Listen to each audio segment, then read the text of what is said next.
All right, October 27th is known as National Mentoring Day. It's a day to recognize the people who take the time to teach and inspire others. And it's more than just those who help us along the way at work. It also applies to people who play key roles in our lives every day. Entrepreneur and author Amy Summers has just written a book called Lift, 10 Mentorship Touchpoints to Empower Your Team and Accelerate Your Career. Welcome to Scripps News. We're glad you're here with us today. All right, let's talk about bad boss syndrome. What is it, and is there a cure? Well, I mean, when a leader is managing through fear or ego, it spreads kind of fast like a virus, right? People start mimicking that behavior, and really it's more to survive and not to succeed. But good leadership is contagious too. We have to do more of that. And so let's talk about the way we work, first of all. It's changed so much post-pandemic. You know, a lot of people work from home, partly work from home. They have hybrid jobs. So how can managers and bosses really make sure that the job is getting done without micromanaging, but being more of a guide and a mentor? Well, first, I definitely think we need to start from a place of trust. We have to trust our people and believe that they have good intentions. So that's the first step. And we need to be more intentional about how we're checking in with them. I think that technology has made it really easy for us to just Slack someone or message them on Teams or send them a text. But that human voice, that connection, just really remembering to do those impromptu phone calls that we don't really do that much anymore, to check in with people so that they can hear your voice and really hear how your message is landing. And you also encourage people to praise progress, not perfection. Why is that shift in mindset so important for leaders and for their teams? Well, I think ultimately perfection is just not sustainable. I mean, it's very isolating when you're trying to do everything on your own, and it can actually burn you out. So I think it's really important for managers, bosses, leaders to check in with their teams, see how things are going, praise them along the way. That encouragement is just going to motivate them and just keep the momentum going. So, and you also talk about choosing between withdrawing or taking the high road when leadership falls short.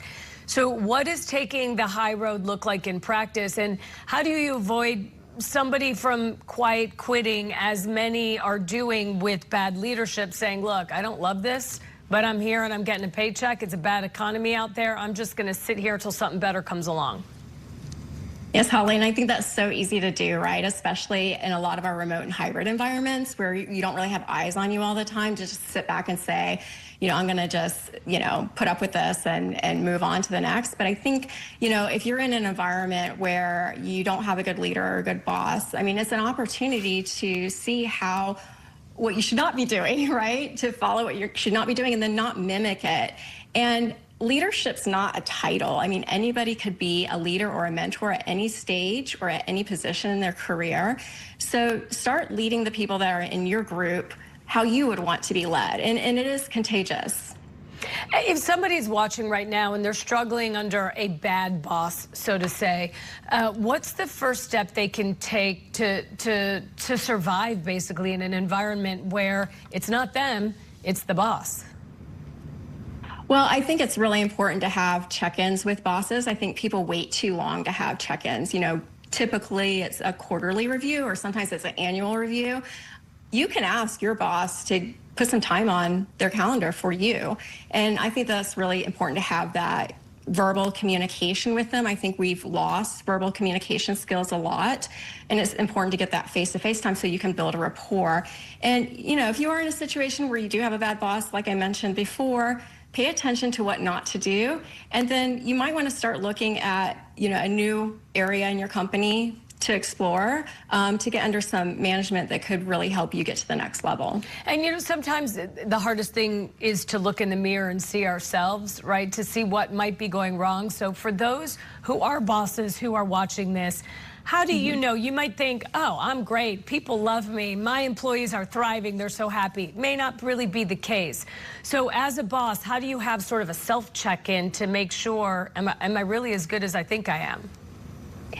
I mean, it's very scary, I know, because I am a boss, so I've had to do this. But I will make time in team meetings to just have feedback sessions. I'll give them a heads up that we're having a feedback session.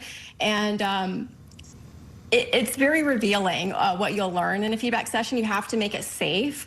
But then if you get that information in a feedback session as a boss, you've got to act on some of it. So that's the other scary part, is if you ask for feedback, you need to act on it and show your team that you are responsive to it and try out some of the ideas that they have.